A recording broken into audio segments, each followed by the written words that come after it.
And so when I say Chinese, I want you to scream out the nation that's associated with this. For example, if I say Chinese, you're going to say what? China. All right, let's say it with authority. When I say Chinese, you say what? China. All right, that's just a test right there. So here we go. Chinese. China. Russian. Russia. Italian. Italy. German. Germany. Swedish. Sweden. Korean. Korea. Egyptian. Egypt. Nigerian. Nigeria. Black. Exactly. Nothing. Tell him, Pastor. Tell him, Pastor. Black, nothing. I hope you were able to successfully identify the issue.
If you cannot speak and talk about the history of who they are, then they will not really carry your story. They will not understand their story.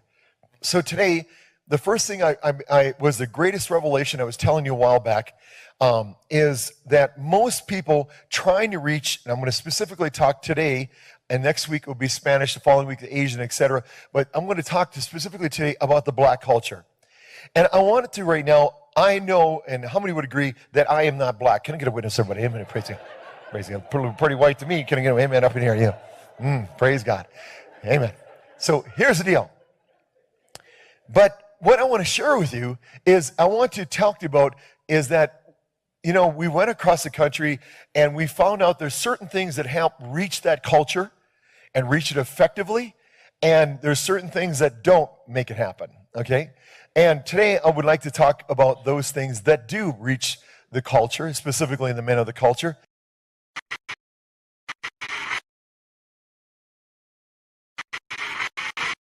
And the first thing I found out is this. I found out that they do not know their history. That's one of the things that I know. And so you have to tell them their history. So today I'm going to attempt to do that.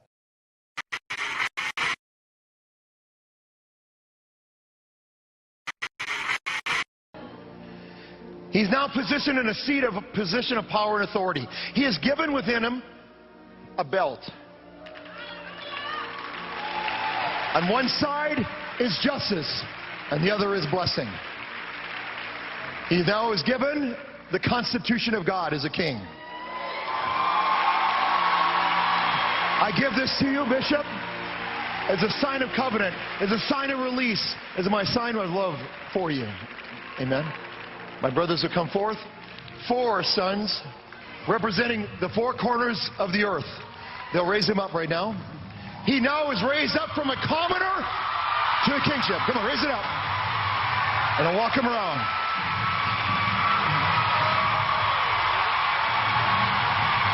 Come on!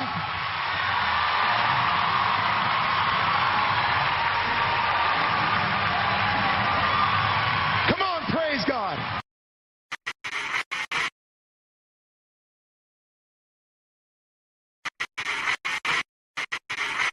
The 10 Sefirot. One popular interpretation shows these characteristics as a map of God's body.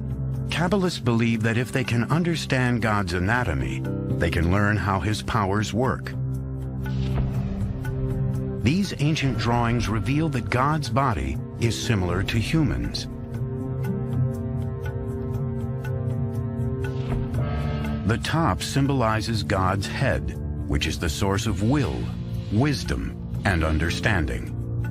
Below that are symmetrically arranged organs and limbs, representing love, power, beauty, eternity, and splendor.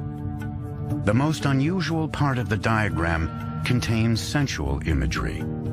The ninth part of God, called the foundation, is the phallus, or procreative life force of the universe. But according to the Sifirot, God also has female components.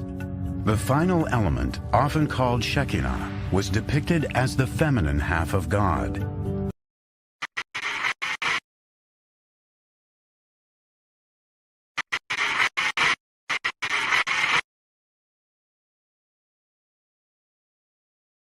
One of the great Tzfat rituals was the rite, the cult, shall I say, of the Shekhinah and the cult of the divine marriage. Now, people don't really think about this when they go to temple in America and rise at the end of a certain hymn and bow and sing, "Come, O bride, come, O bride." But in fact, the Tzfat Kabbalists viewed the Friday night service and meal as a wedding feast, when the divine parts of God above unified with the earthly feminine aspect of God in the world, the Shekhinah, and they had sexual union on Friday night. And this has survived into general Jewish practice to this day.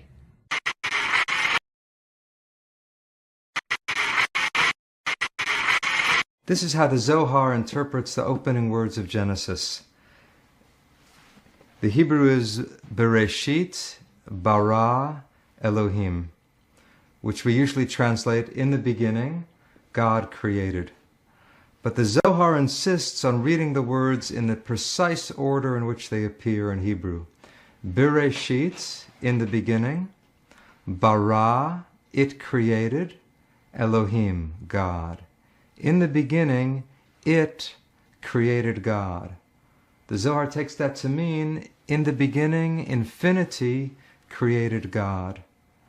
Now, what could that possibly mean? God is now the object of the verse, not the subject, which sounds impossible or heretical, but the Zohar, I think, is saying that infinity is the true reality of God. Anything else that we call God is puny compared to that.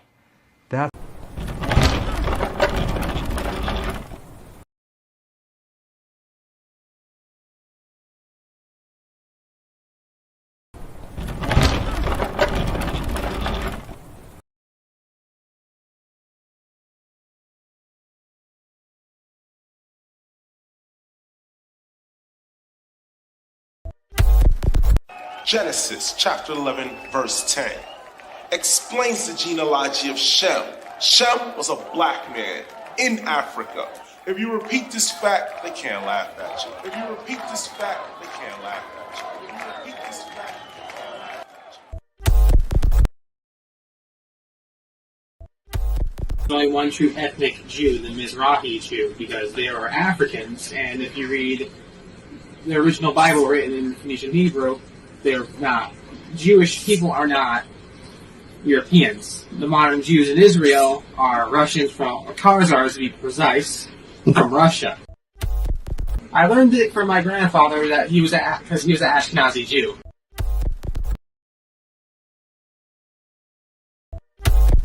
The white man is enacting a story all over the world. We left our homes and flooded the world. We smothered culture. We smothered knowledge. We erased history and rewrote it our way. Myself, my grandfather is 100% Ashkenazi Jewish. Claiming to be Jewish, Ashkenazi Jewish is just a conspiracy. White men claiming to be of tribes of Israel when I'm Germanic. You know, I have no ties to Israel, no ties to Judaism. You know, except loosely written history that's been whitewashed over for centuries. And, you know, from the Renaissance. Oh yeah, right. you wipe everything clean. It's funny how exactly the Renaissance. It's this rebirth, but it's white rebirth. I think at the same exact time the Renaissance is happening, Columbus is sailing to America and committing genocide.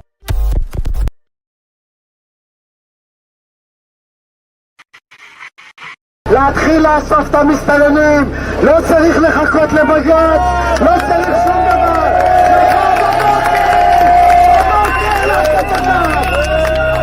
אני רואה חרא מחוץ לבית שלי, יריקות, פסיכופטים, אנשים שרק מחפשים איך לרצוח אותי בעיניים שלהם, אבל אף אחד לא מאמין לנו. אנחנו גזענים כדי לרצות לשמור על החיים שלנו ועל השפיות שלנו. אז אני גאה בלהיות גזענית, אם אני גזענית בשביל לשמור על החיים שלי, אז אני גאה.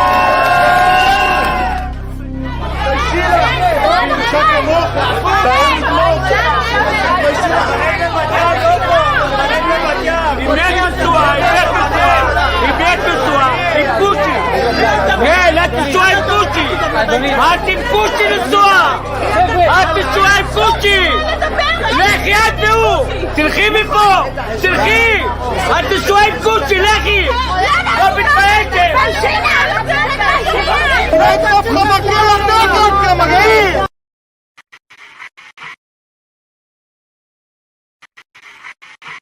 נחשף ביערות בורקינה פאסו של קניבלים נטו. שלום למנהיג השבט קזבובו. שלום עליכם. אברהם יצחק יעקב, יודע עברית, שולחן, חשבונית, קובי פרץ, מוטלס, יבוטאו. מר קזבובו, כולנו כאן בישראל מופתעים ונרגשים נוכח האפשרות שתעלו ארצה. קזבובו שמח, 2000 שנות גלות נגמר, רואים אור בקצה של מנהרה.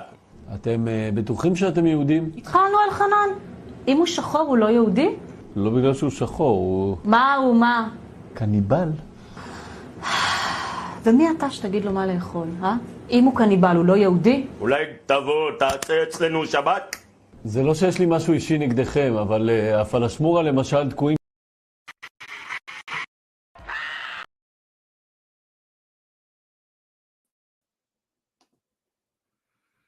I want to say peace and blessings, family. I want to say peace and blessings. Hope all is well with you, family. I just want to share a few videos with you guys before we get into a brief lesson here. I didn't even, let me update my banner here for those that want to know what we're going to talk about tonight. This is a last minute playbook that I'm going to do. And just thinking about some of the clips I uploaded this week and been uploading these clips for years, but just want to touch on a few things because, I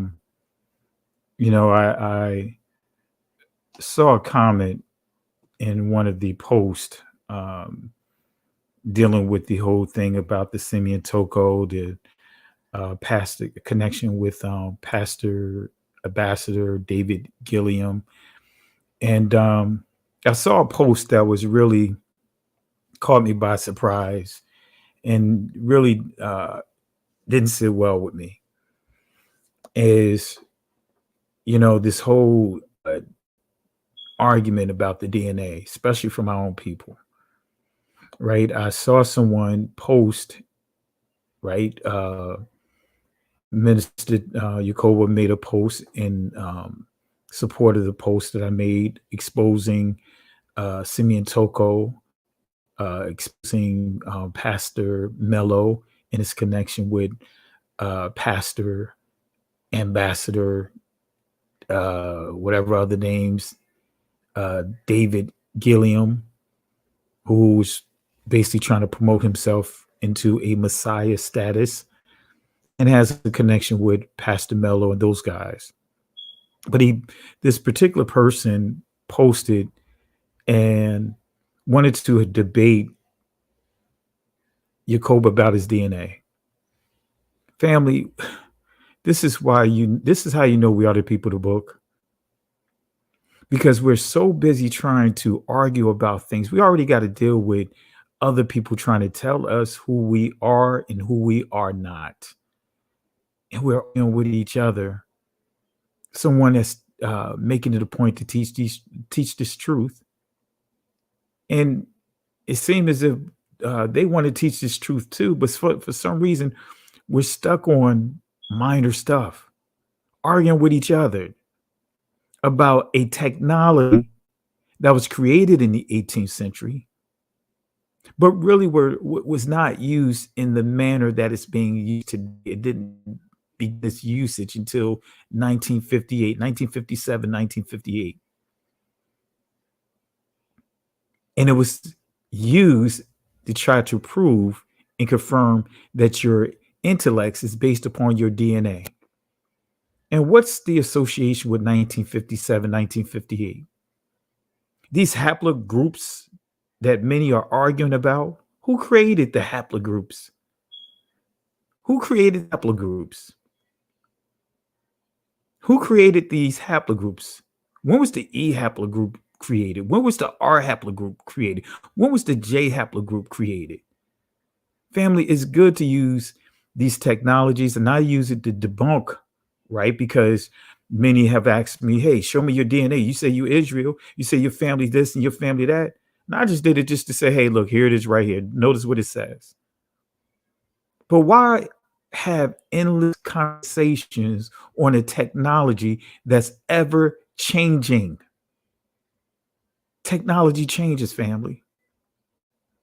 So while we're majoring in that minor, we have Daniel chapter 7, 25, 25 happening right now among us. Here it is. I'm posting about a pastor who's deceiving the people, leading them to another Messiah.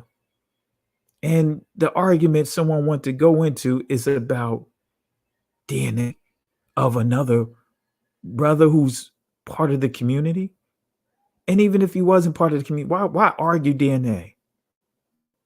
We got more things we could be discussing, but we're trying to argue about DNA. It's unbelievable. Some of the things that we're focusing on to tear each other down. We got enough stuff that we're dealing with, but the arguments is about DNA among each other. Show me your DNA. Wait a minute. We already had to deal with that with the naysayers about us. Now we're doing that among ourselves. In basketball, we call it self-check. Oh, just let them dribble. Let them shoot. They'll miss the shot. Family, again, it makes no sense. We arguing about things, a technology that was developed and backdated. That's why I have a problem with not just the DNA technology. I have a problem with a lot of the language of what we know about it today. Terms of morphology and all these different things, and then backdating it and trying to say that this was create a term today and backdate it and try to make history align up with those terms. For example, like the word Christianity. Come on, family. We got out majoring in the minors. We got bigger things to deal with. Even Paul said in 1 Timothy chapter 1, verse 4, about what? Endless discussions about genealogy.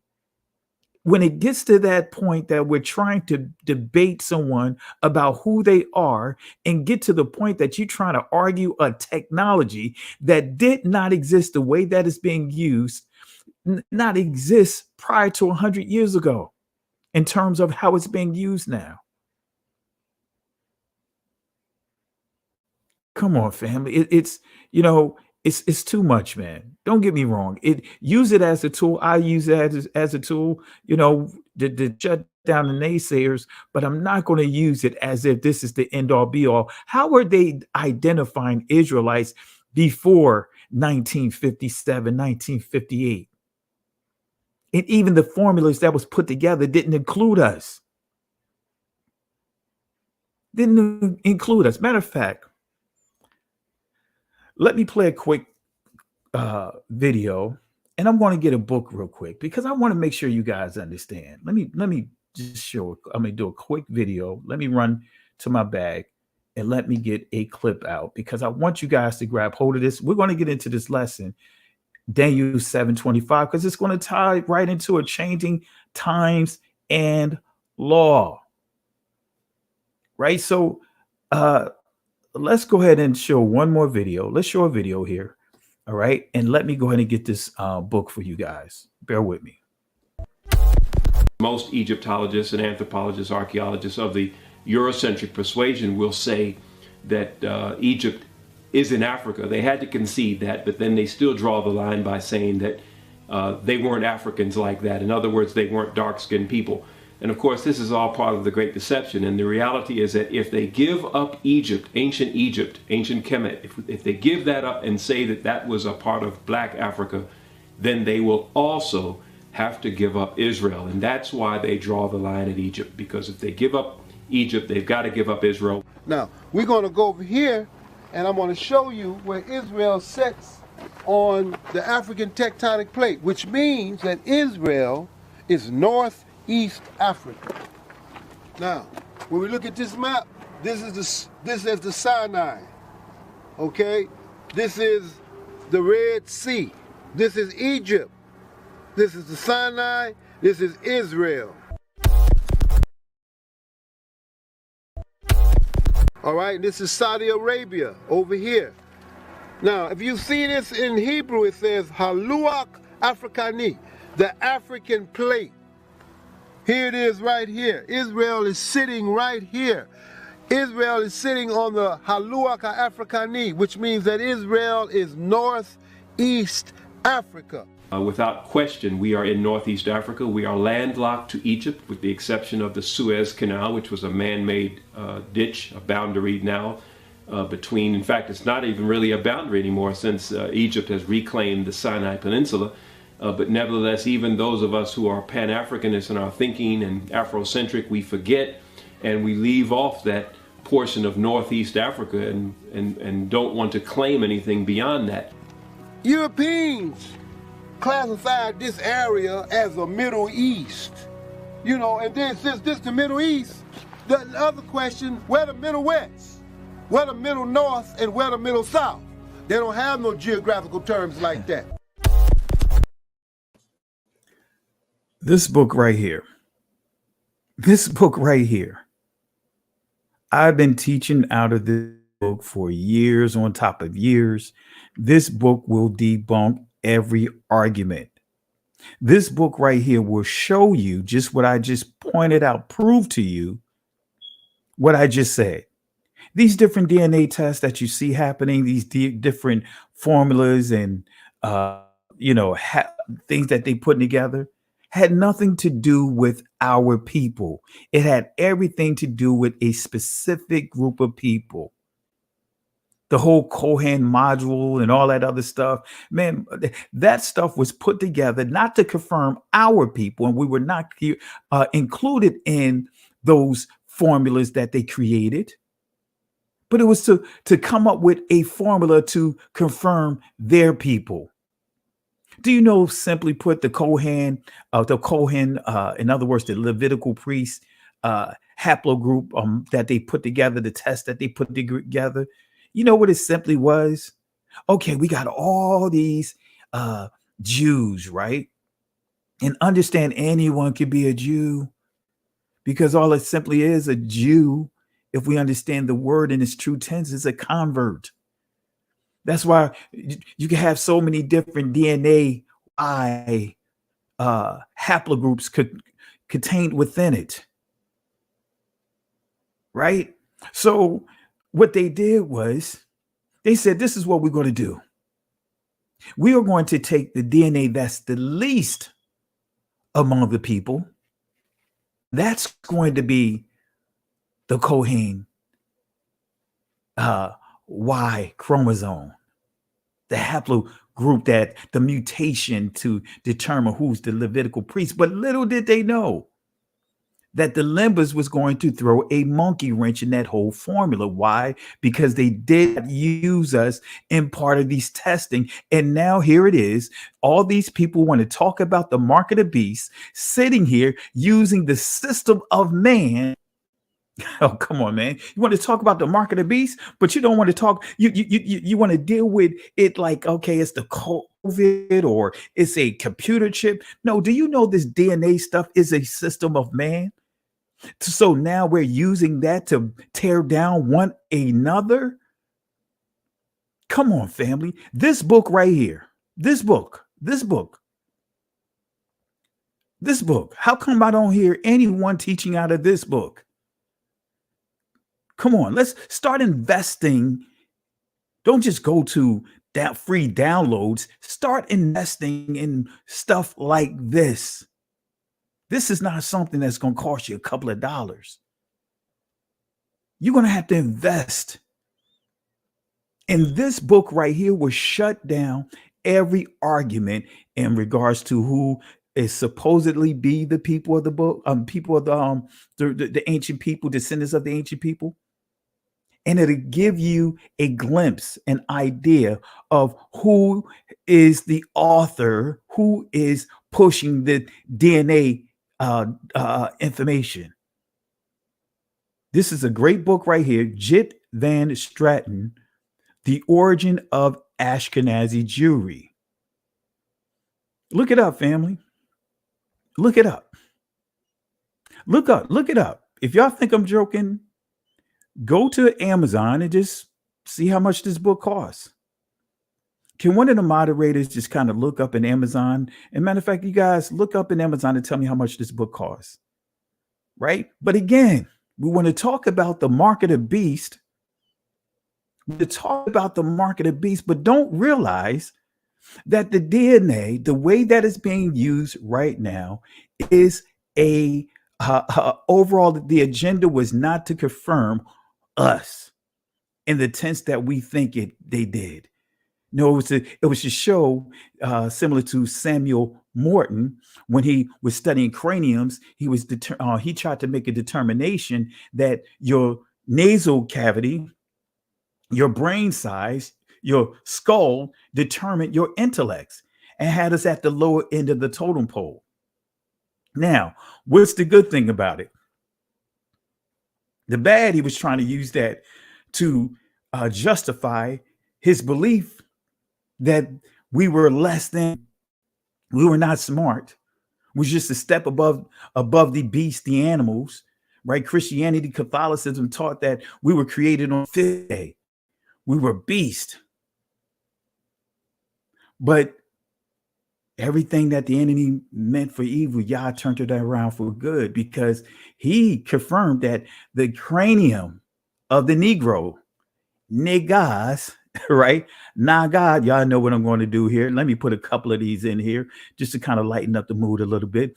But, let me just put this in here so that way you guys can understand where I'm going at. Here we go. Here we go. Here we go. Here we go.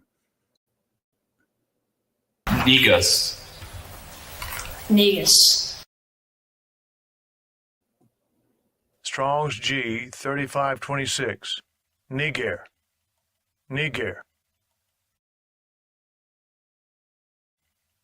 Strong's G 3526. Niger. Could you use it in a sentence? Real nigga roll call. Niggers bleed. Jigga my nigga. Niggers for life. Real niggas don't die. Shame on a nigga. Suck a nigga. Ain't no nigga.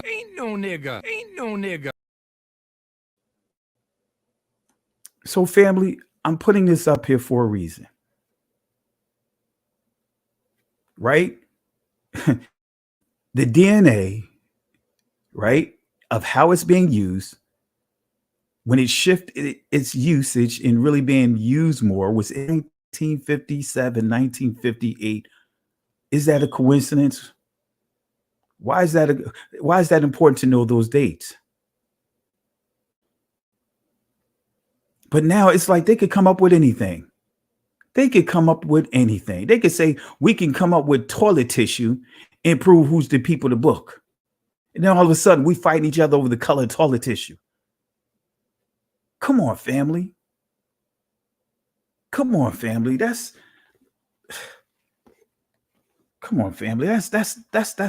We're majoring in the minor, family. Majoring in the minor. changing times and law.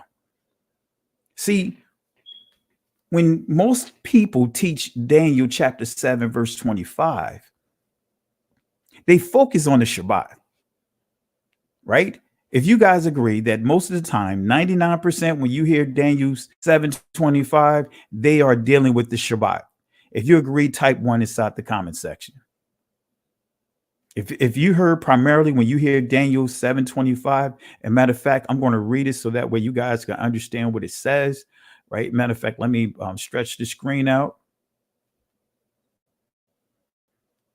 Right? I'm going to read it for those that are not familiar with Daniel 7:25. It says this, right? Let me bring it up here. And he shall speak great words, malai, against the Most High, and shall wear out ba or bala'ah, the saints or the holy people of the Most High, because saints, that's a whole other discussion. And I may even bring it up here. If we have enough time, I'll show you the origins of that word, right? Saint had nothing to do with Israel. It had everything to deal with and point to the Catholic Church, right? But you see, Quadayash, right, still comes from the word Quadash, right? We see the yod added here because we see that this word Quadayash, right, comes from the primitive root word Quadash, which means holy, right? So we see the yod added here. But nevertheless, this is referring to the Israelites. This scripture has nothing to do with the church, as we hear Christianity and Catholicism would teach.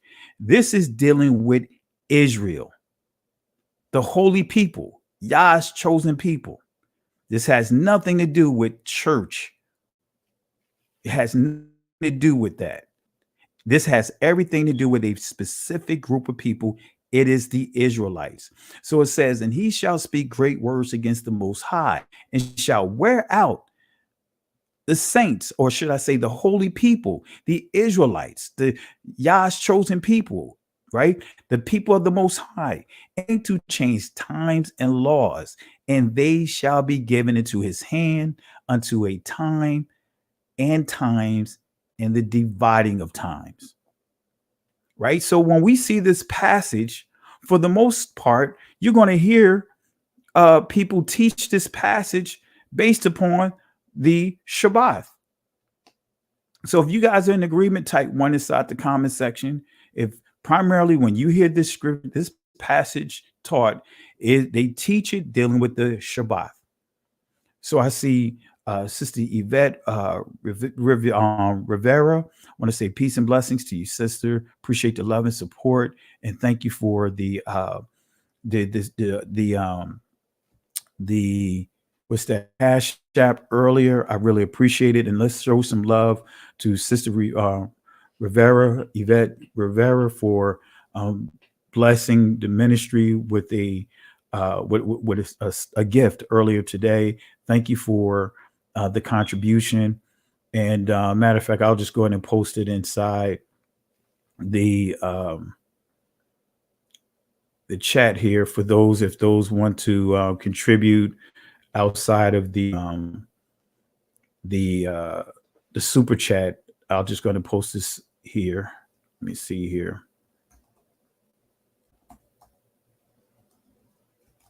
Just want to put it in here so that way I can pin it up.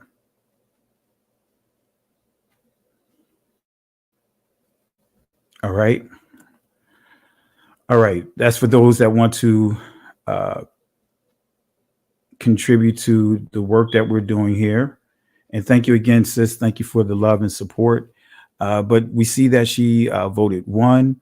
We see Inspired Identity. She voted 1. We see Dotson, 1. Second Exodus, peace and blessings to you. 1. Trayvon Chapman, 1. Let's see here.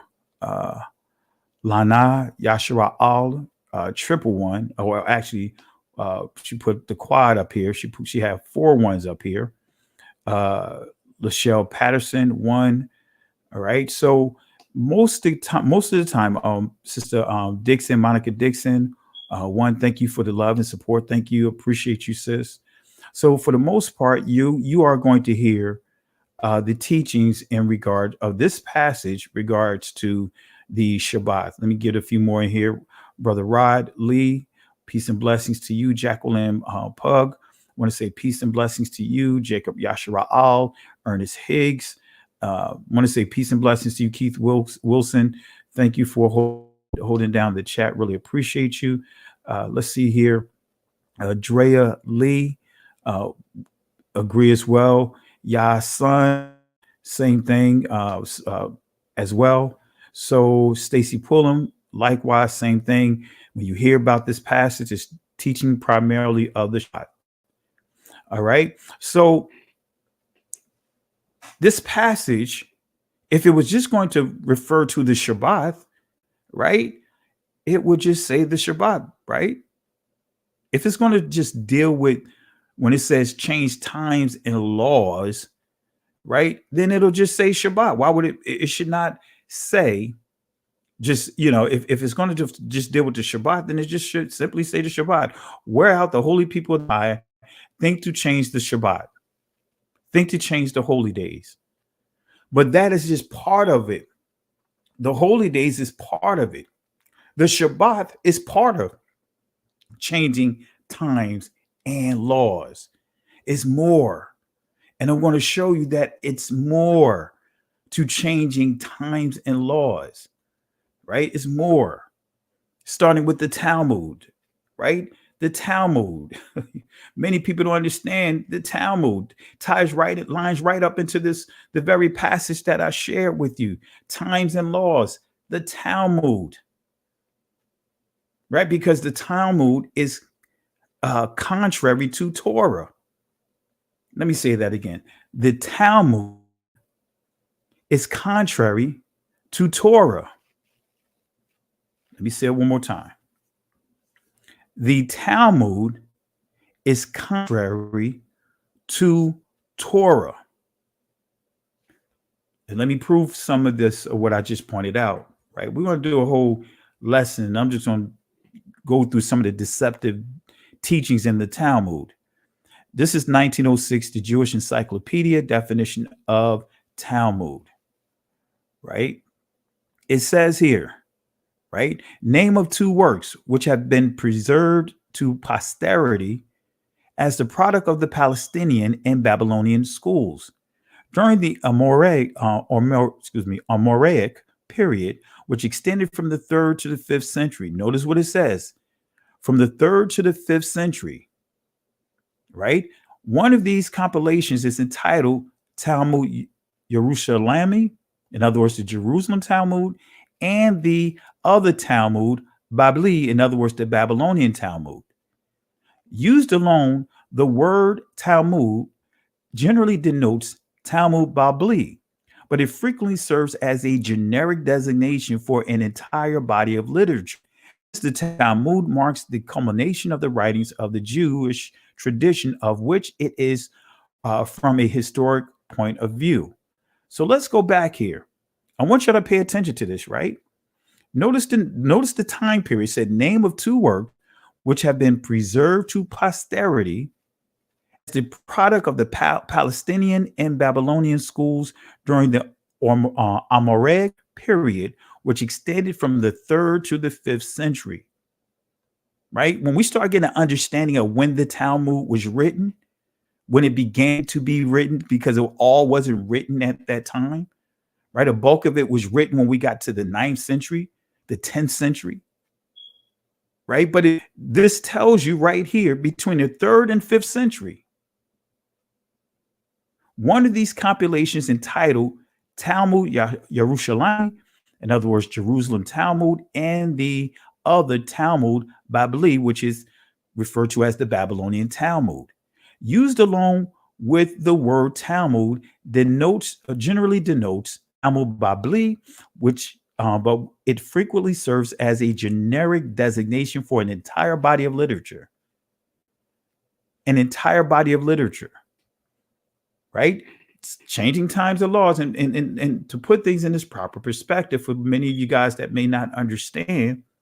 And I want to thank you and family. Let's show some love to Majestic Minister. Thank you. And absolutely, I'm going to stay on the wall. Thank you for the love, support, and thank you for the words of encouragement. And family, let's show some love for Majestic Minister. Really appreciate you for the words of encouragement. Thank you again.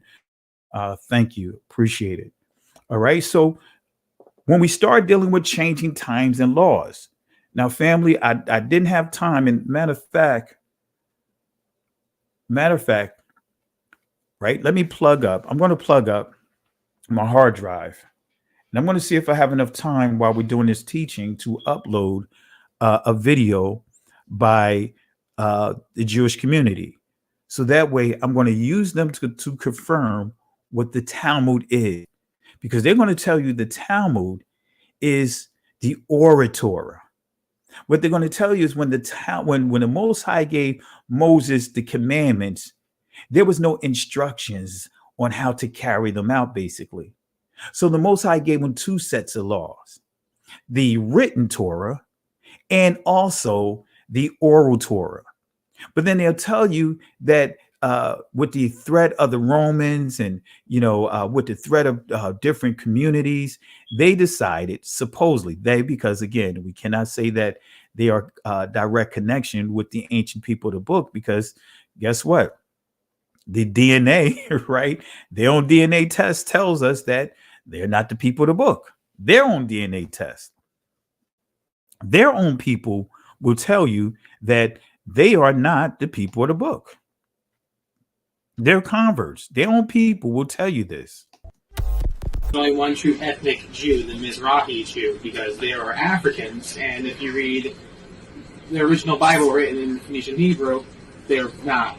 Jewish people are not Europeans. The modern Jews in Israel are Russians or Khazars to be precise, from Russia. I learned it from my grandfather that he was because he was an Ashkenazi Jew. Right. So no matter how many times their own community tells us this, what happens? Many don't want to hear what they have to say. They'll brush it off and still point their aggression towards us. Right. And I'm going to upload. Let me see if I can locate this particular video.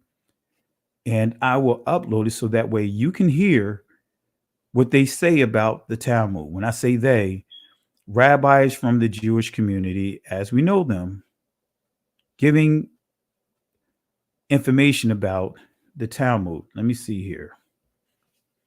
If not, we'll just, I'll just do it at a different time. Let's see here. Yeah, let me see. Let me make sure this is it. These are them. Matter of fact, I'm going to upload these. And while it's uploading, we are going to move forward. Right? Let me bring it up over here. All right. Let's go over here. Let's upload these videos here. All right. Let's see. All right. Because I really want you guys to hear this from the horse's mouth. Sometimes we need to hear things from the horse's mouth in order to really allow the words to resonate. Because many of us can't accept the truth being told by our own people. Kind of like our children, right? You guys have our parents and your children, right? You can tell them something over and over again, but then they'll hear it from someone else. And then it's like they get this epiphany, like, hey, this person said this, and you're looking at them like, I've been saying that to you pretty much all your life. So while that's uploading, right, I'm going to explain times and laws, right? Changing times and laws. And like I said, when it finishes uploading, we will play some of the clips so that way you understand properly understand Daniel chapter 7, verse 25. It's Yahoo promises Talmud will be Israeli law, right? Let me say that again. Yahoo, right? He made a promise, right? And this is the agenda to change times and laws, make the Talmud Israeli law.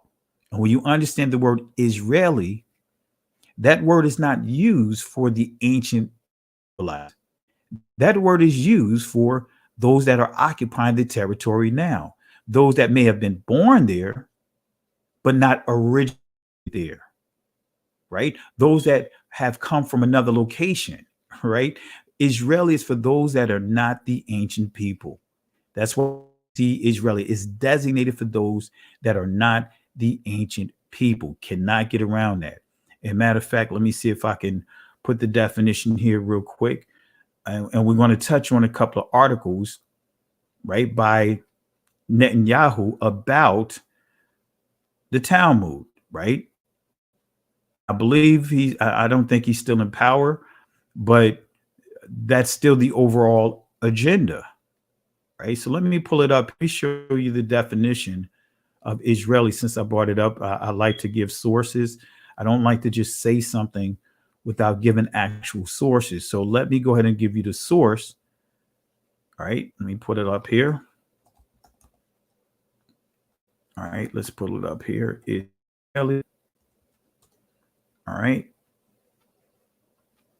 Let me fix it on the screen here. You guys know I got to make sure my presentation is a certain way for you guys because I don't like to just, present information to you guys just haphazardly. I like to make sure that there's a standard, a quality to the presentation. But of course, accuracy is number one. Let's see here. Let me put it here. All right, here we go. All right, so let's go ahead and show you here. Let's backtrack here. Let's go to the slide. Now, notice what it says here, right? Israeli, citizen of the state of Israel. Let me say that again. See, many try to twist it and say, no, see, Israeli is referring to the original people. Look, let me try to find it in the Bible. No. That's not how it's used. It's used for those, as you see, citizen of the state of Israel, not aboriginal to the Israelites. Also, it says here, it distinguishes the citizens of the modern state from the ancient people. Come on, can we say that again, family? Make a note of this. It says here, the word Israeli, right? I didn't write this. You didn't write this. This is why you hear them say Israeli. It says Israeli, right? Citizen of the state of Israel, 1948, right? It says from Israel plus Hebrew national designation, the I. This is how you get the word Israeli. It says also used in English as the adjective from 1948. It distinguishes citizens of the modern state from the ancient people. Let me say it again. The word Israeli, it distinguishes the citizens of the modern state from the ancient people. Let me say it one more time. I may have to say it in slow motion. It distinguishes the citizens of the modern state from the ancient people. For the people in the back. You cannot get around this, family. This is not, as some would try to make it out to be, oh, that's anti-Semitic. No, it's not. No, it's not. And number one, I cannot be anti-self. That's a whole nother discussion because Shemitic comes from the word, come from Afro-Asiatic. It's a subgroup of the Afro-Asiatics. So me being an Afro-Asiatic, right? Also descendant of Israel, descendant of Abraham, descendant of Shem. Guess what? I cannot be anti-self. That's legally. That's legal. Legal. That's all the way in the Supreme Court, which I can prove it with court cases. So Israeli, again, citizen of the state of Israel. It goes on to say it distinguishes the citizens of the modern state from the ancient people. Right? That's what Israeli mean. That's what it means. So family, if my audio is breaking up, let me make sure my audio is set here too. Let me make sure my audio is set. All right. Let me make sure my audio is set. So yeah, my audio is set. So the connection, not sure, maybe YouTube, right? So, and I am uploading a video at the same time. So maybe that's part of the reason why it could be possibly that my audio is breaking up. Hopefully this sounds better now that the audio concluded, right? It's finished. All right. So that's what Israeli mean, family. That's what Israeli mean.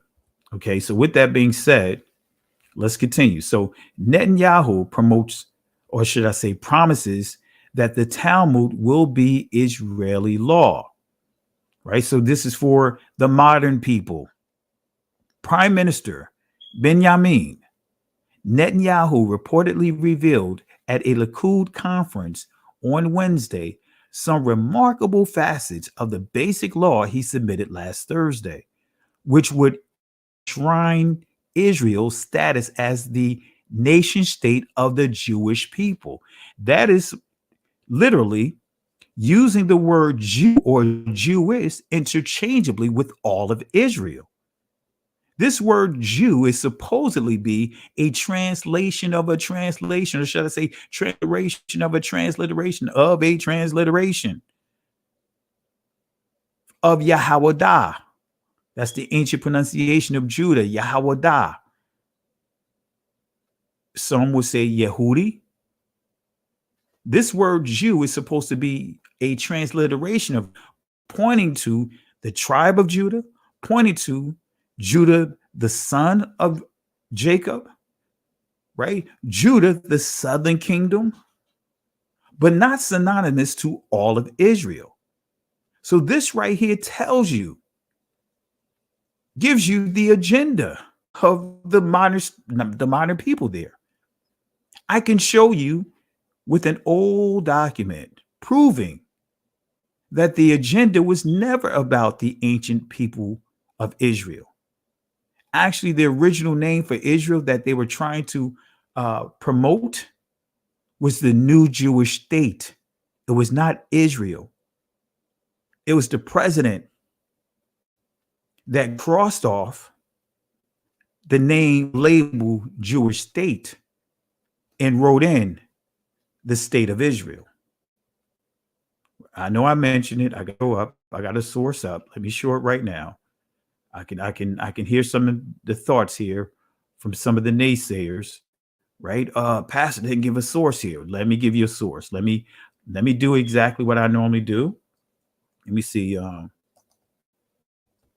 me show you here real quick as we progress. Changing times and laws, right? Let's see here. Let me pull it up here real quick. See, family, we've been had. Like Malcolm X says, like he said back in the 60s, 50s and 60s, we've been had, family. We've been had. We have been had. So let me bring it here, bring it up here. Now, this is one of my older presentations, so the graphics is not the same as the newer ones, my newer presentations, but it's the information that counts. All right, let me pull it up here real quick. Remember, we're still dealing with Daniel chapter 7, verse 25, changing times and laws. Let me bring this up. All right, can you guys see this? If you can see this, type 1 on your screen. Type 1 inside the chat. If you can see this, type 1 inside the chat. And we'll get back to the Talmud. We're going to deal with the Talmud. Right? I'm going to let you hear some rabbis give you some information on the Talmud. If you guys can see this, type 1. Right? Now, I can see, okay, you guys see this. Now, what does this say? What does this say? Family, I've been teaching this for years on top of years. The original presentation that I did is like 2014, right? I've been teaching this for quite some time, right? But I'm going to read what this says here, right? I'm going to blow it up here. This government has been informed that a Jewish state has been proclaimed in Palestine, and recognition has been requested by the provisional government thereof. So this is key.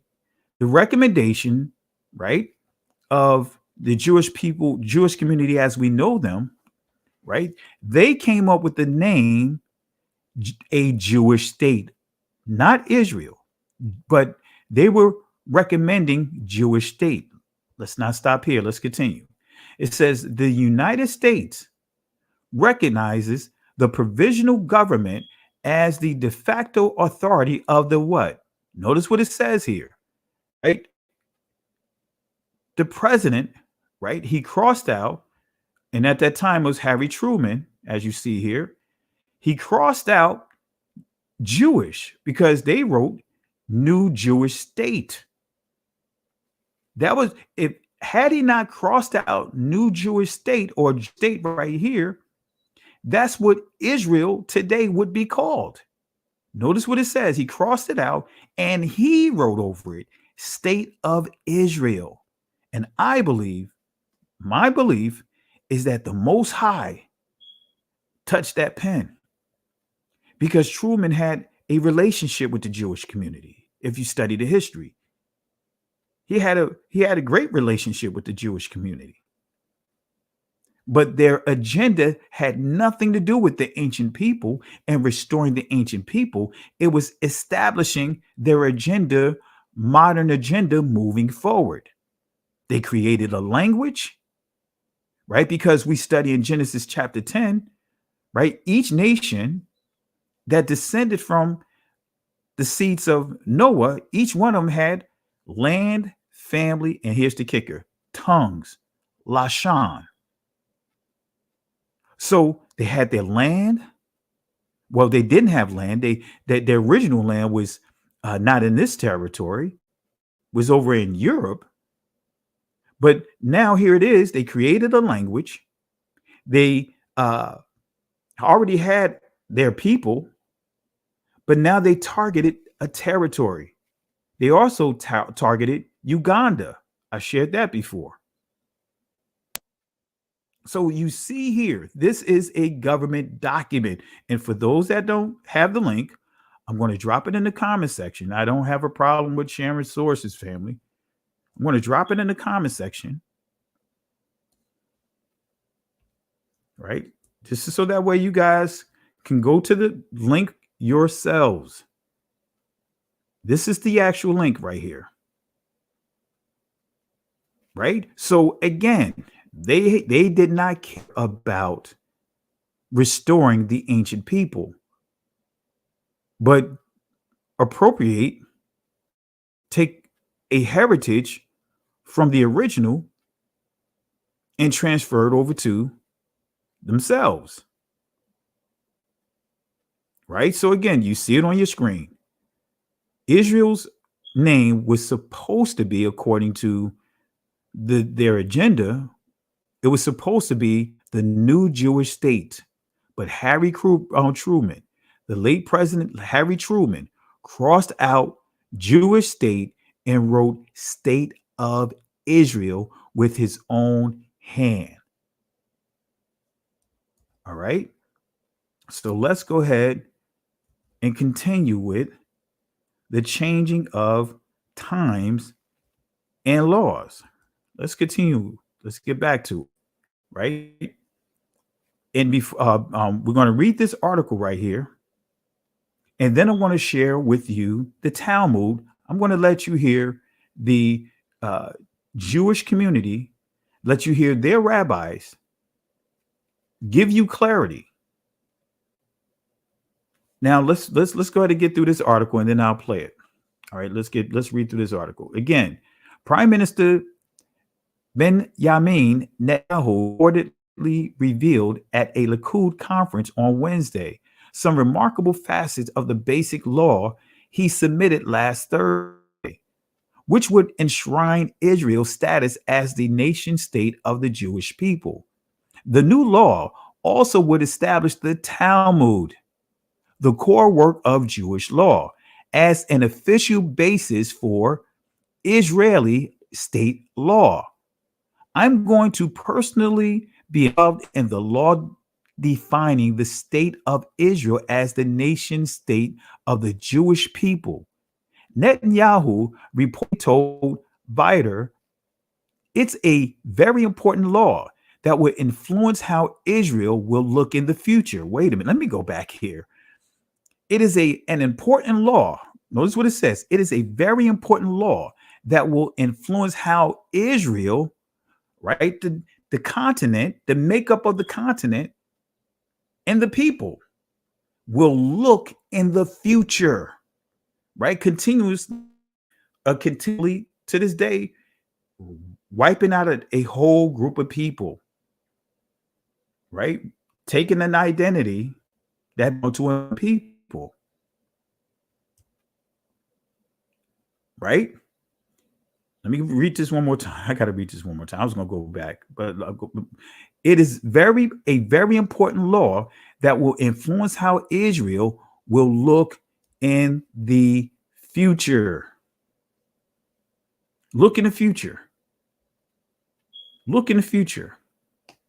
Let me play one more testimony and we'll get back to it. I want to play this one more testimony one more time, just so that way it can really sink in with you guys that are listening.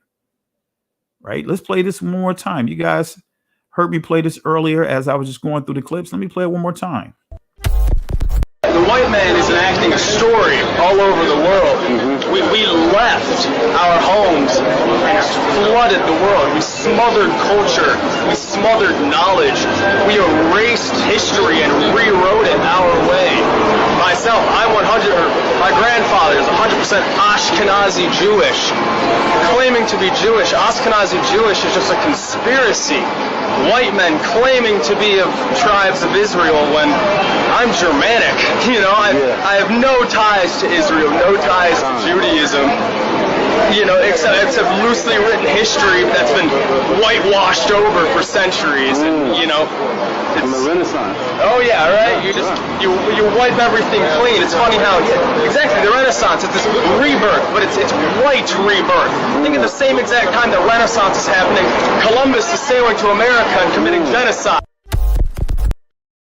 All right, so now I'm going to play you a series of videos, short clips, to explain the Talmud, right? Just so that way you guys understand what the Talmud is.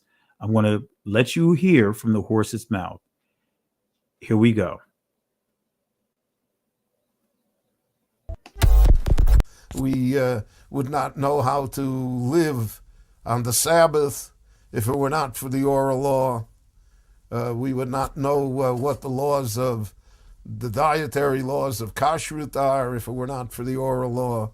We would not know what the tefillin, what the boxes on our arms and heads that we wear every morning in our prayer service, what they're supposed to be. And in fact, all of Judaism would be completely mysterious, would be voodoo if it were not for the oral law.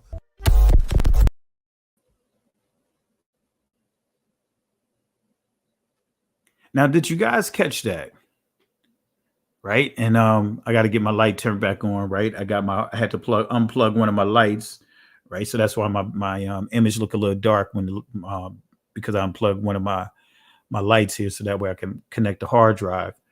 But you heard what this rabbi said. He said, without the oral law, without the Talmud, that basically Torah would be voodoo. Let me play it one more time, just to make sure you guys understand. This is what they teach.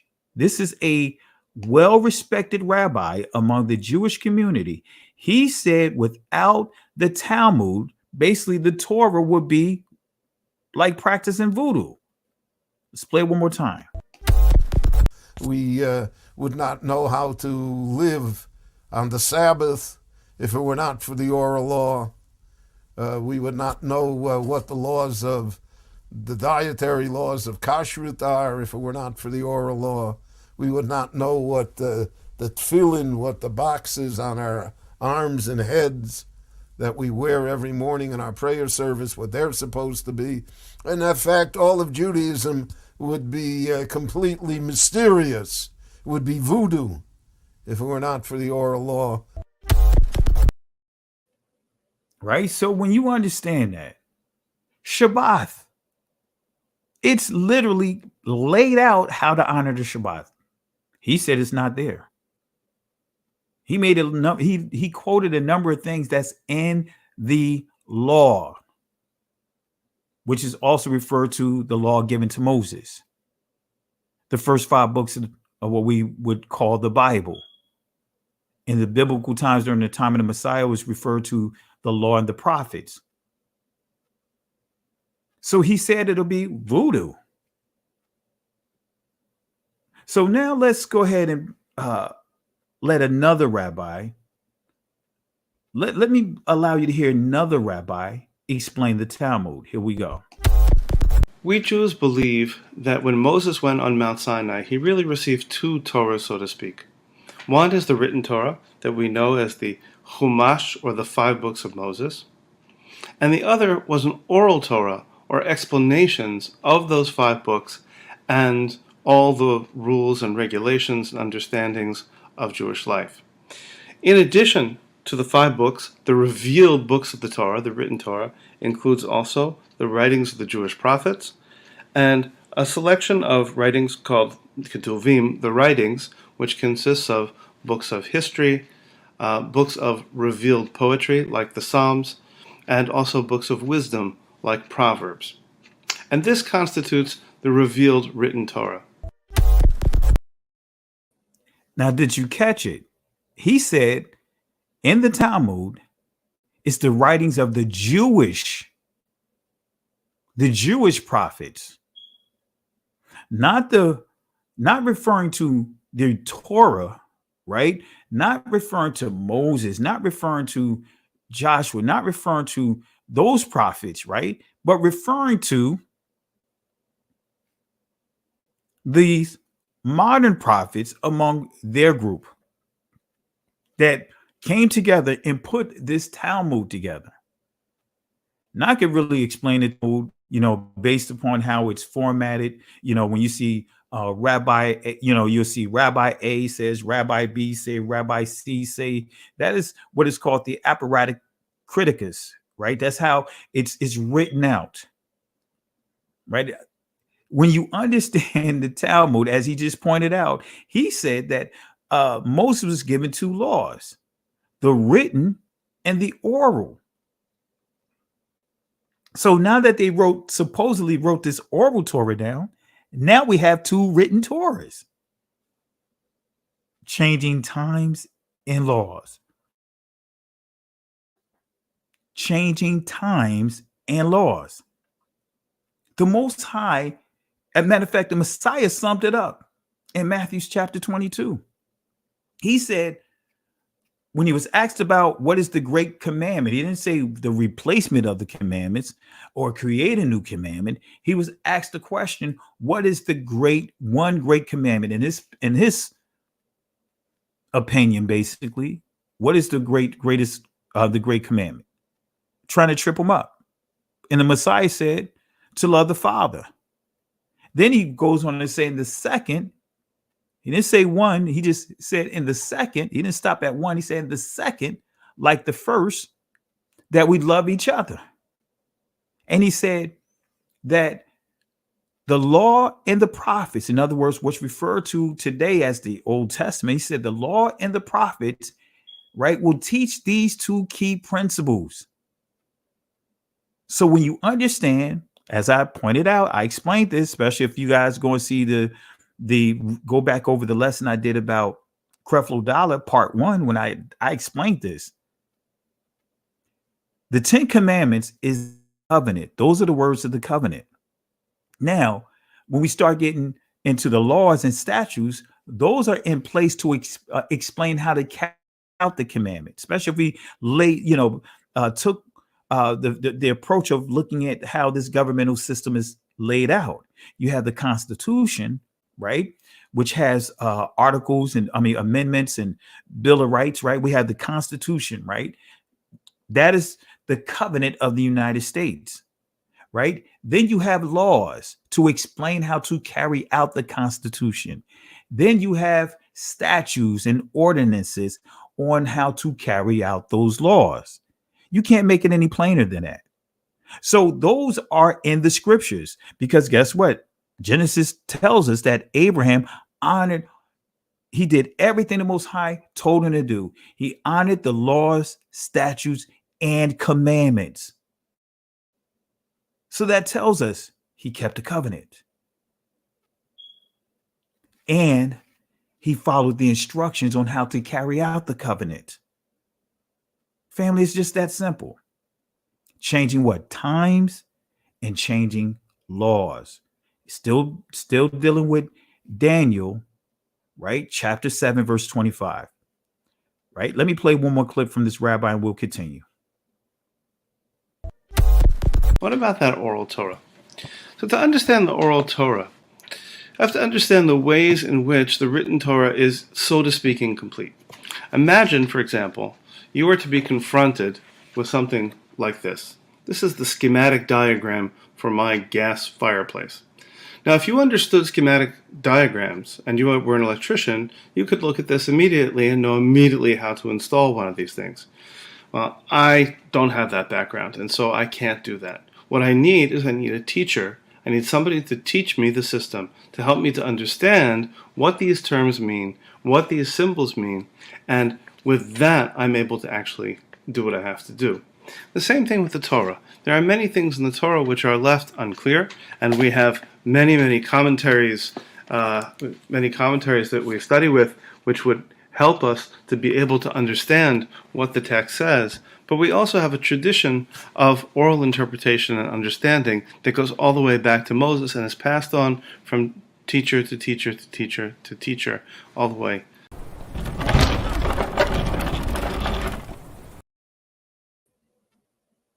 I have to give the garbage can to that, because that is completely untrue. That is completely untrue. That is completely untrue. We know it's not true. And to say that it goes all the way back to Moses, Masha, some would say Moshe. We have to give it a 3-piece right here, family. I got to give it a 3-piece.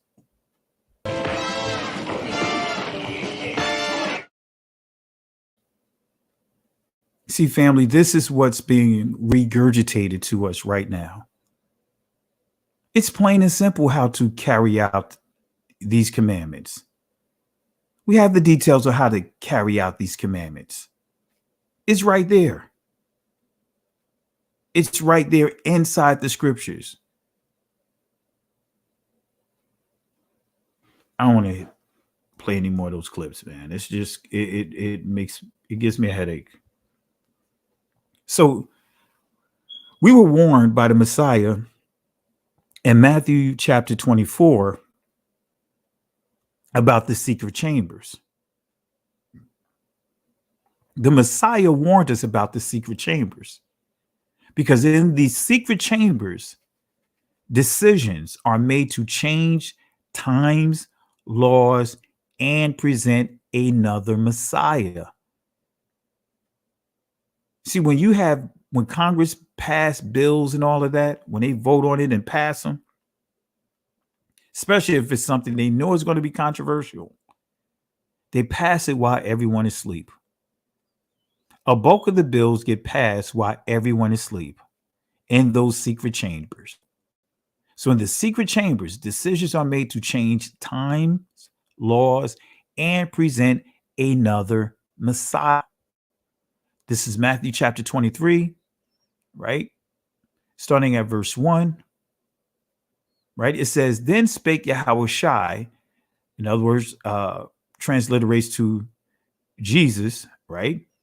To the multitude and to his disciples, saying, the scribes and the Pharisees sit in Moses' seat. All therefore, whatsoever they bid you observe and do, but do not ye after their works, for they say and do not.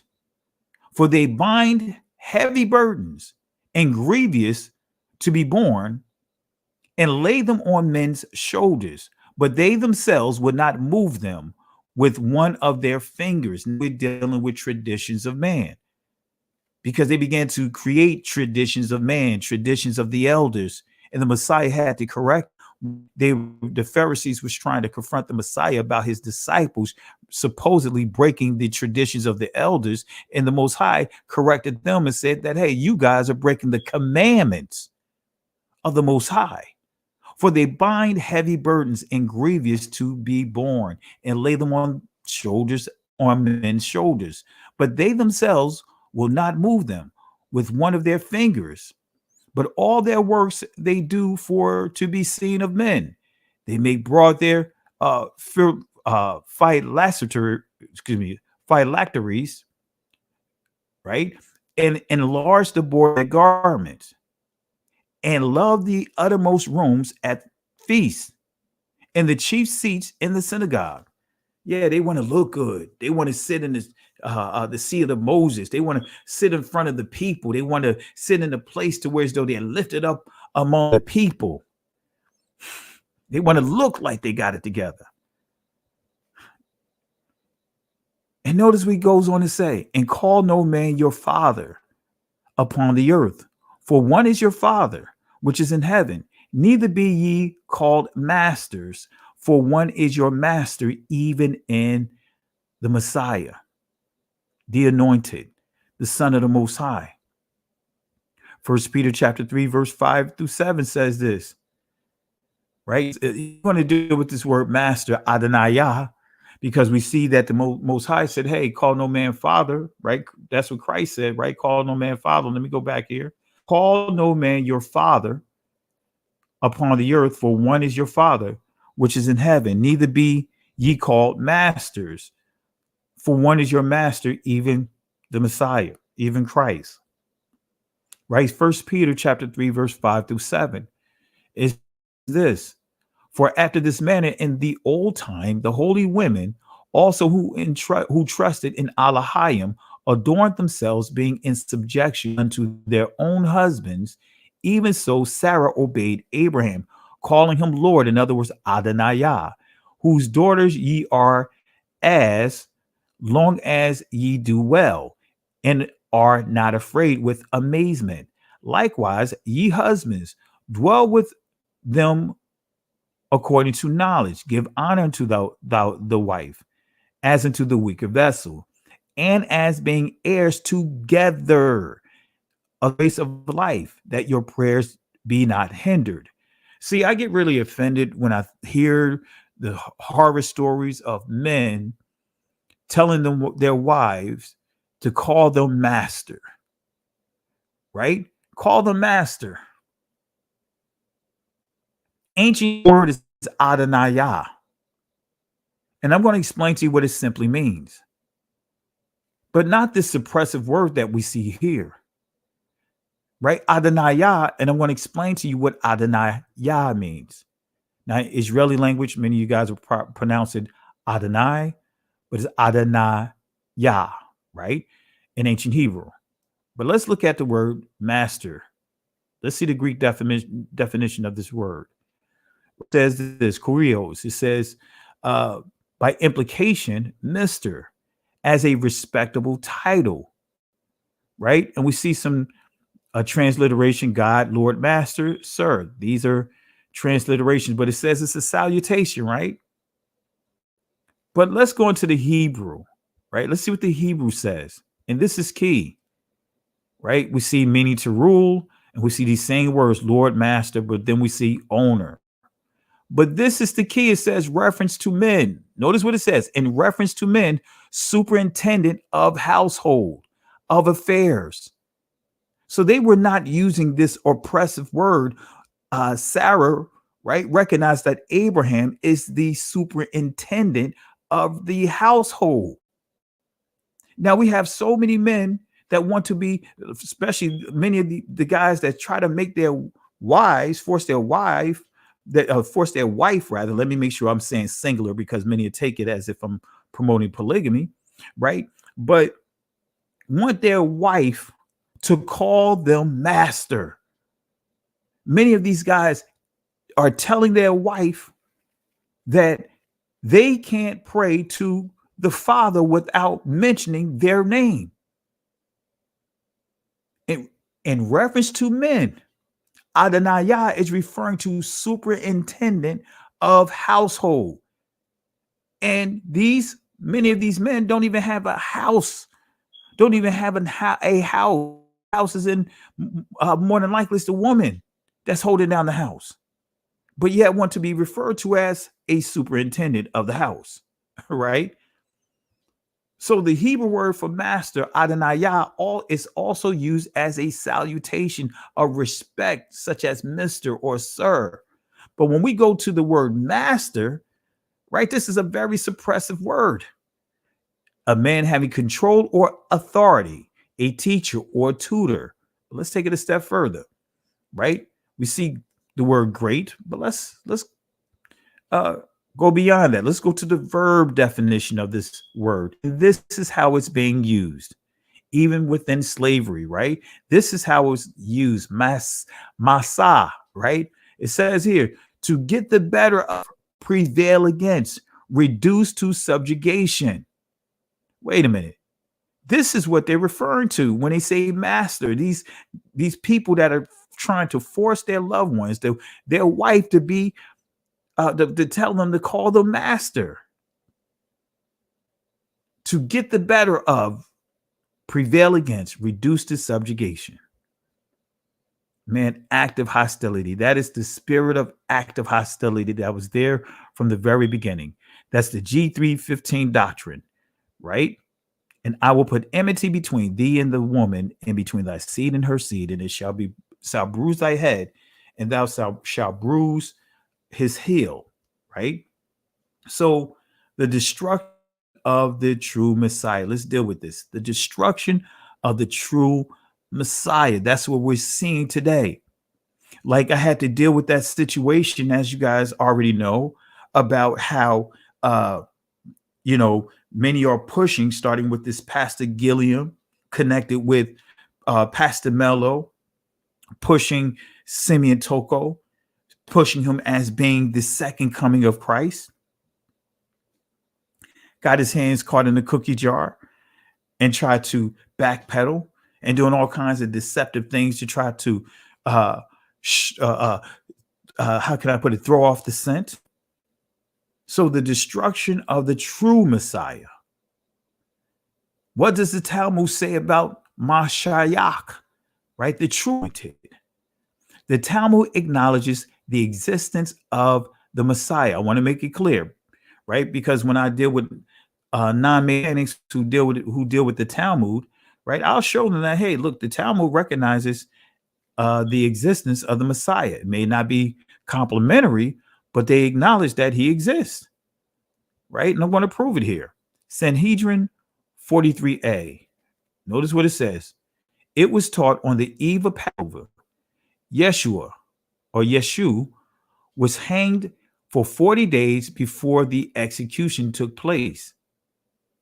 A herald went forth and cried, "He is going forth to be stoned because he has practiced sorcery and enticed Israel to apostasy."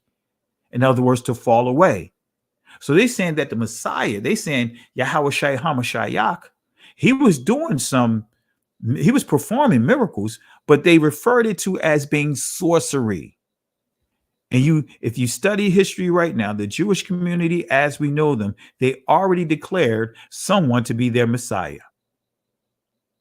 But we don't hear the church talking about that. He is going forth stoned because he practiced sorcery and enticed Israel to apostasy. Anyone who can say anything in his favor, let him come forward and plead on his behalf. But since nothing was brought forward in his favor, he was hanged on the eve of the Passover, right? And we see it says, well, giving us more information about this here, but not going to get into all of this. But it says here, going on down to here, says, with Yeshua, however, it was different, for he was connected with the government. Now saying that he was connected with the government, saying the Messiah was connected with the government, right? Saying he was an agent. But to say our rabbis taught Yeshua had 5 disciples, Mathai, Nakai, Nezer, Buni, and Todah, right? Saying that these were his messiahs. I mean, not messiahs. These were his disciples. Excuse me. I want to make sure I'm clear. They were not messiahs. They were not saviors. They were disciples, right? There's only one savior that's coming back, and that's Yahweh Shai HaMashiach. No other savior. There's no other redeemer that's coming back to bring us out of this captivity. But anyway, so Talmud says this about Mary. They call Mary a prostitute. They call Miriam a prostitute. Let's see what it says here. Sanhedrin 106a. Balaam or Balaam, also the son of Beor, the soothsayer. In other words, did the children of Israel slay with the sword? But say a soothsayer. But he was a prophet. According to Rabbi Jonathan said, at first he was a prophet, but subsequently a soothsayer. So they refer to the Messiah as a prophet, right? Because when you see Balaam, I'm going to show, as you see here, reading on, they're referring to the Messiah. This is why you have what is called the burning of the Talmud in the 12th century, right? When the Catholic Church got a whiff of what was inside Talmud, they burnt up over 24 carts of these books. So at first he was a prophet. Doesn't it sound like Islam, referring to the Messiah as being one of many prophets? At first he was a prophet, but subsequently a soothsayer. It goes on to say, this is what men say. She who was the descendant of princes and governors played the harlot with carpenters. See, this is dealing with Miriam. And this is telling you that this is dealing with the Messiah. They referring to him as Balaam, son of Beor, a soothsayer. Right. And in the footnotes, right? Notice right here. Let's go back here. You see the footnotes right here. It tells us to go to footnote 42. And we see it's highlighted here. You can't see it because it's grayed out. But this is what footnote 42 says, because I want to make sure you see it here. 42. That's it right here. It says here, right? Suggests that Balaam is frequently used in the Talmud as a type for Jesus. In other words, Yahweh Shai. Though no name is mentioned to shew which women it meant, the mother of Yahweh Shai, the mother of Jesus, may be alluded to, which theory is strengthened by the statement that she made it with a carpenter. Why? Because Joseph is known to be in the profession of carpentry. Right? Here's another nugget here. March 26, 1991, Education Day. The official implementation of what is called the Noahide laws. Right? This is a deception right here. This is just this in itself. Right? But let's see what it says. This is coming from this particular bill right here, to designate March 26, 1991 as Education Day. Let's read it, right? To designate March 26 as Education Day, United States of America, USA, whereas Congress recognizes the historical tradition of ethical values and principles which are the basis of civilized society and upon which our great nation was founded. Whereas these ethical values and principles have been the bedrock of society from the dawn of civilization, when they were known as the seven Noahide laws. And see, this is part of the deception that is taught in Christianity and Catholicism, because they'll teach that the Noahide laws, right, was given strictly to Noah, right, and not realizing the Noahide laws, guess what, was handed down to Abraham. It didn't say they were created. The covenant was created and given to Noah. It says it was established. In other words, made able. The covenant was already in existence. So the way that they would teach it, and this is the deception, is saying, hey, the Noahide laws is for the blood descendants of Israel, but the Abrahamic laws is for the blood descendants of Israel. That's what they teach. This is deception. This is the delusion that the Most High have one law for the non-blood descendants of Israel and another law for Israel. That's why they teach many in the church, hey, you know what? Israel has to honor the commandments, honor the Shabbat and the feast days and all of that. But the non-blood descendants of Israel don't have to worry about that. But guess what? Didn't everyone within Abraham's house had to get circumcised?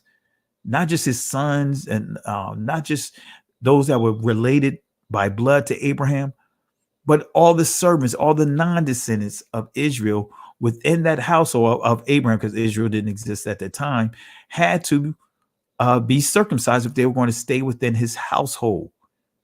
But one law, right? One covenant was handed down for that entire household.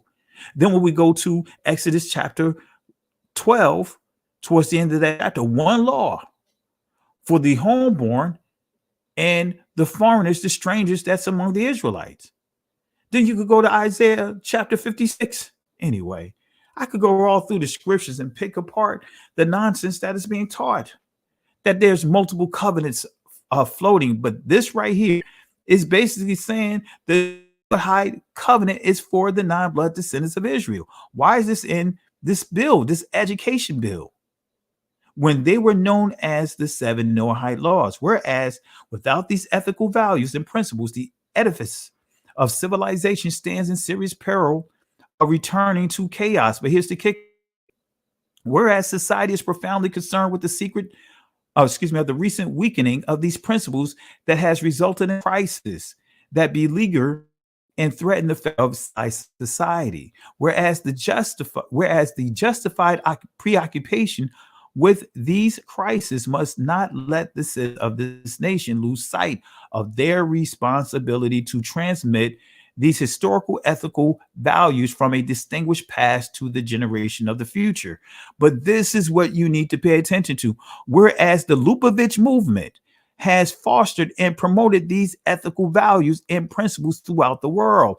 The Lubavitch movement, this is the person right here, Rabbi Menachem Mendel Schneerson. He was referred to as being the Messiah. They thought that he was their Messiah, their Christ. This is what they were pushing. Look at the influence that he had. They're mentioning him in this Education Day law bill, rather. Right? Notice what it says here. Leader of the Lubavitch movement, which Donald Trump is connected to the Lubavitch movement. If you look at his daughter and look. So the Lubavitch movement is universally respected and revered, and his 89th birthday falls on March 26, 1991.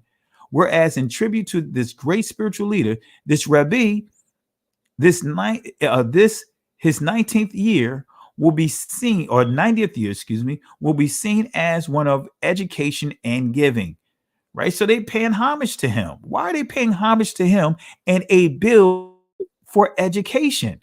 Why did they add this here? Why? Because they viewed him as being a Messiah.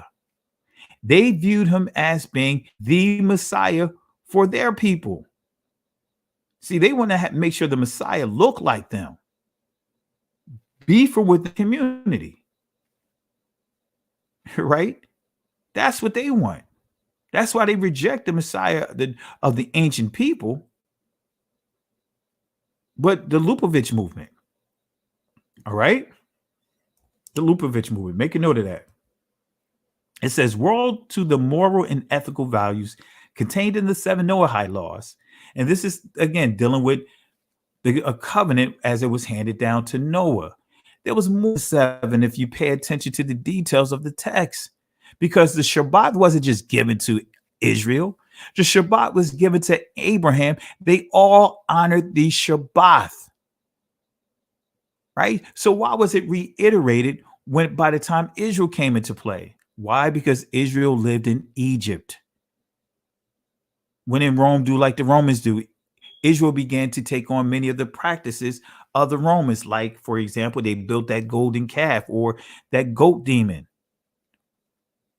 So where this will be reflected in an international scroll of honor signed by the president of the states and other heads of state. Now, therefore, be it. So why is this inside the educational bill? And we wonder why the educational system, especially when it comes to our community, the school system in our community, the books is so outdated. They're watering down our history. So what is the Lubavitch movement? Real quick, we're about to wrap this up. The Lubavitch branch of Hasidism, Hasidism, known also as Chabad, is the most successful and most controversial movement in American Jewish life. Schneerson message that the Messiah was nigh became the leitmotif of the movement in 1991, when the Rebbe suddenly and urgently began advocating a series of programs to induce the Redeemer to reveal himself. His followers identified him, at least potentially, as the long-expected Messiah. Come on, family. His influence was over the educational system. And who is on the short end of the educational system, especially when it comes to history and learning mathematics and all that other stuff? Our people. And we're sure he saw himself in that light. Let me say this again. His followers identified him, at least potentially, as the long-expected Messiah, and were sure he saw himself in that light. Many Lubavitchers, it says, how many is a matter of dispute. Continue today to view him as the Messiah. Let me say that again. Continue today to view him as the Messiah, who either is not actually dead or will return from the dead. They was actually waiting around his grave in anticipation, waiting for him to be raised from the dead. So what is a Rabbi as we wrap this up? Rabbi means my master or my teacher. See how they putting these guys on, referencing these guys as if they're a type of Christ, a type of Messiah, right? But notice what it says. Rabbi means my master or my teacher. Whether you are a small child learning the Aleph Bet or an expert scholar sailing the seas of the Talmud, notice it says the Talmud, you call your teacher Rabbi. There is another meaning of this title, Rabbi, one especially associated with a rabbi they call Baal Shem Tov. The Baal Shem Tov was a teacher who not only touched your mind and heart, but could reach into your essential being and guide you to find yourself there. But let me give you some additional information on Baal Shem Tov. Let me show you this. This is coming from the Oxford Dictionary of the Jewish Religion. Notice what it says here. Baal Shem Tov, Yisrael ben Eliezer. Now notice what we see here. Baal, he's referred to Lord. Baal transliterates to Lord. But Baal Shem, that's name, right? Tav, right? Especially when we look at the last letter of the Aleph Bayah, gives you an understanding of what this means, starting with this letter, the Ta or the Tha, which means signs, proof, evidence. Yisrael ben Eliezer. But notice what it says, founder of Hasidism, known by the acronym Besht. In other words, little is known of his life, and few reliable biographical documents exist. According to the legend, folklore, right? According to legend, he was orphaned while a child and spent a great deal of his time in solitude and meditation in the woods and field around his home in Podalia. For some years, he was assistant to a teacher and acted as sexton of the Beit Midrash until his Hitgalut, an important concept in Hasidism, signifying the revelation of one's true spiritual worth and message. He studied assiduously, acquiring wide knowledge of both revealed law and secret lore, but he concealed his knowledge affecting the personality of a simple, unlettered Jew. He traveled to Podolia, Valhynia, and Galatia, where by virtue of his prayers and amulets, notice what it says, by virtue of his prayers and amulets, in other words, charms. Wait a minute. He was into charms? Yes, he was into charms, and charms is in the Talmud. He achieved a reputation as a healer, working magic, charms, a healer, and a comforter to those in need, hence the appellation Baal Shem Tav. In other words, master of the good name, right? Abbreviation to, right? Well, we already see Baal Shem Tav, good master, master of good name. But anyway, the charms that he prepared contained only his own and his mother's name. The charms, right? But he was into magic. He was into witchcraft, family. We can't get around it. He was into enchanting. This is what the Talmud Sanhedrin 108a says, 101a says about enchantment. It is permitted to consult by a charm the spirit's oil and eggs. You see, they said it's okay to practice witchcraft, incantations, but that they give false answer. Incantations are made over oil contained in a vessel, but not in the hand. Therefore, one may anoint with the latter, but not with the former. But notice in the footnotes, this is what it says. Every plant in the vegetable kingdom was believed to have its own genius, right? Which could be provoked by incantations. We're dealing with magic. Notice what it goes on to say. Both egg and oil were used for purposes of magic and folk medicine. So we see that they're dealing with witchcraft.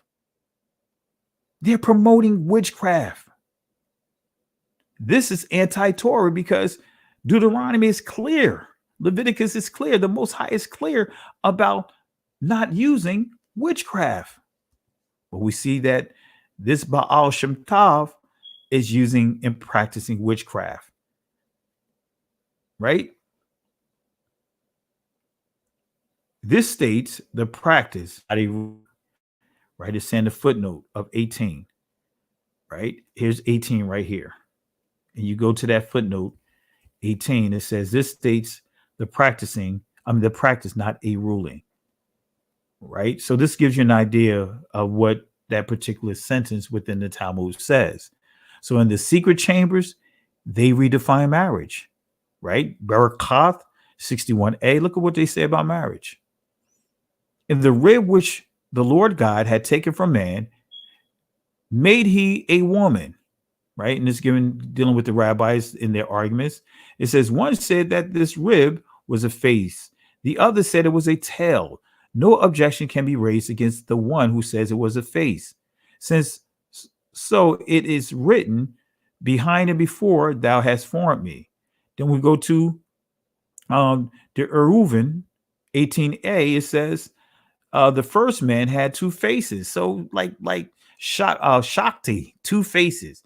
Had Adam's name, Adam face and Eve face, according to this doctrine, right? It says, For it is said in scripture, thou hast shaped me behind and before. It is written that the Lord God build side, etc. Rob and Samuel, these are dealing with the rabbis. But nevertheless, it says one explains a full face while the other explains a tail. So they saying that Adam had two faces. They saying that Adam also had a tail.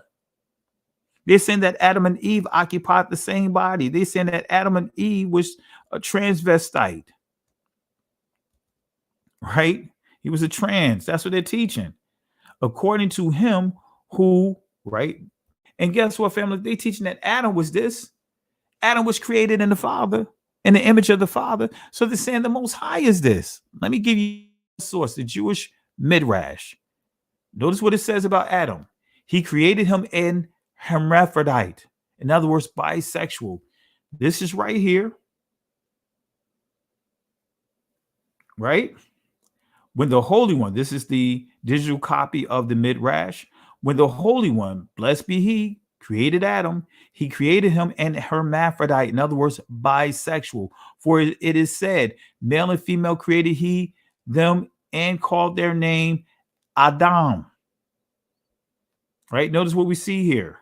He referred to them in this Jewish publication called Adam and hermaphrodite. Created him an hermaphrodite. That is completely incorrect. But notice what I said. I said if they're saying that Adam is a hermaphrodite, but they're referring also to the Father as being a hermaphrodite. Let me tell you, this is getting into Jewish mysticism. And a lot of our brothers and sisters are teaching Jewish mysticism among our people. Let me play it one more time as we get ready to wrap up. The 10 Sifirot. One popular interpretation shows these characteristics as a map of God's body. Kabbalists believe that if they can understand God's anatomy, they can learn how his powers work. These ancient drawings reveal that God's body is similar to humans.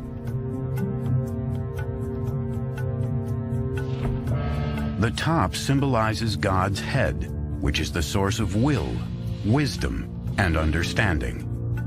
Below that are symmetrically arranged organs and limbs, representing love, power, beauty, eternity, and splendor.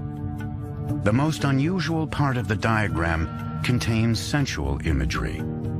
The ninth part of God, called the foundation, is the phallus, or procreative life force of the universe. But according to the Sifirot, God also has female components. The final element, often called Shekinah, was depicted as the feminine half of God. So you see, family, as I pointed out, they refer to the Most High, right, as having both male and female parts, right? As you saw there, male reproductive portion of it, the Yasad, is the foundation. Then he referred to the female portion of it. That's why they say unusual, because it's odd saying that the female portion of it, the reproductive organs, is what is called the Shekinah. You guys heard that term Shekinah, right? You see it saying all up in church, Shekinah. See, we so quick on taking on things that are not biblical. Shekinah or Shekinah, though that's not a biblical term. But we hear this is how they perverted the scriptures. The Ein Sof, that's what that tree that you saw in that last video is called the Ein Sof. That's what they refer to as the infinite, the infinite one, because that's supposed to be, quote, God before God. That's what it's supposed to be, God before God. They teach that the Most High, right, in an attempt to find himself, created all of this. That's what they really teach, family. Their deity is the Ein Sof, which is referred to as the infinite one. And this is why you saw this crazy video. I'm going to just call it what it is. This is why even he said that he can be considered a speaking as a heretic. Let me show you this rabbi. Let's see what he says about the beginning. He's going to say it created. What he's referring to when he say it, he's referring to the Ein Sof. Let's play it. This is how the Zohar interprets the opening words of Genesis.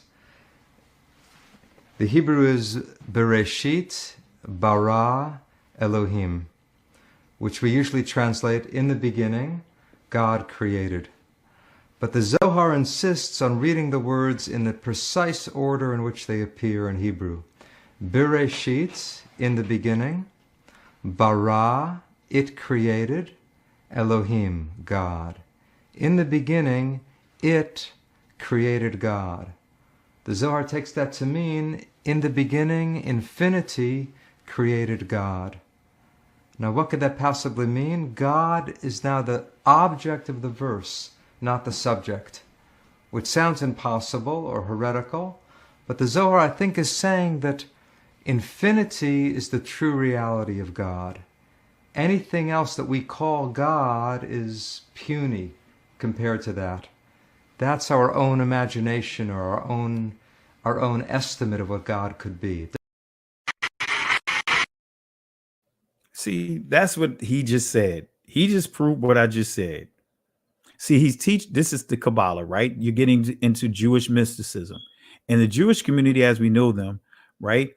They reckon that, the men start learning about the Kabbalah and all of that when they get to 40 years old, because they said, that they had to have a certain level of maturity going into the Kabbalistic teachings. But you heard him say the infinity, that's the it created God. Excuse me, clear my throat. That's what he's saying.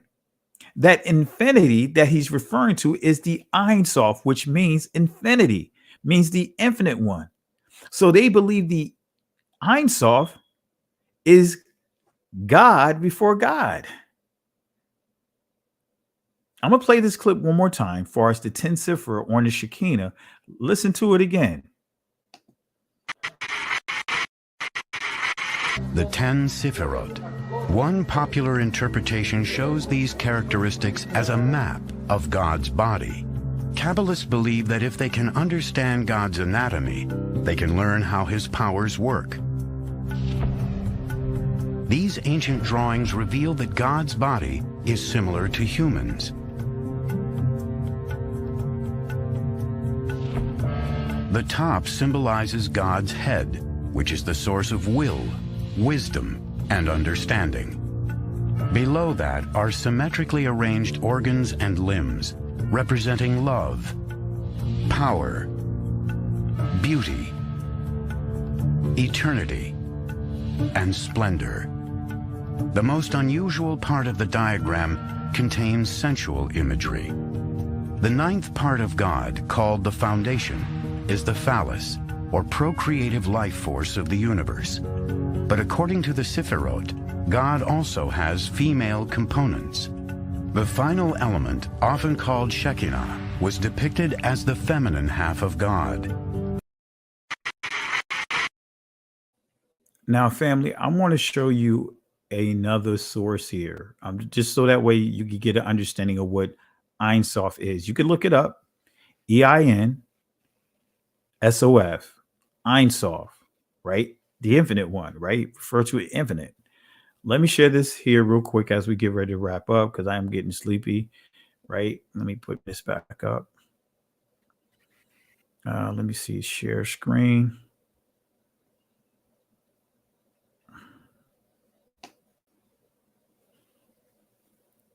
Where are we? Where are we? Bear with me 1 second.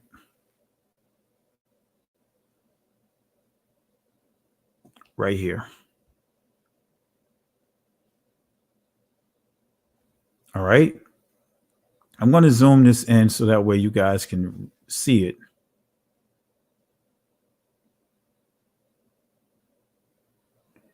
Right. Now I'm going to completely zoom it in like this. Ein Sof. You see it right here. Right? Ein Sof, or I can't see this here.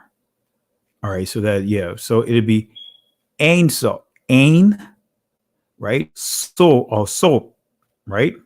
Ein Sof, right? Because that's the column va, which makes the O sound. So it'd be Ein Sof, right? In other words, the infinite. That's what Ein Sof, infinite, that which is boundless, name given in Kabbalah to God's essence. That this lines right up with what that rabbi was just saying. The rabbi was just saying this. Notice what it says here. The term Ein Sof is found in Kabbalistic literature after the 12th century. This is not an ancient word. Notice what it says here. Well, you could just pick this whole thing apart. But we see this is 12th century. Remember I said a bulk of the Talmud was written. You'll see that starting at the 10th century. A bulk of it was written in the Middle Ages. Right? But we see here, right? Ein Sof, right? The infinite. That's what it means. I'll enlarge it even more so that way you guys can see it. I'm going to highlight here.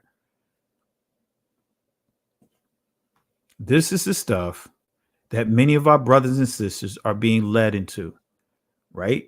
Let me just go ahead and do it again. Right? Yeah. This is the stuff that many of our brothers and sisters are being led into, especially when they start learning this modern Hebrew, right?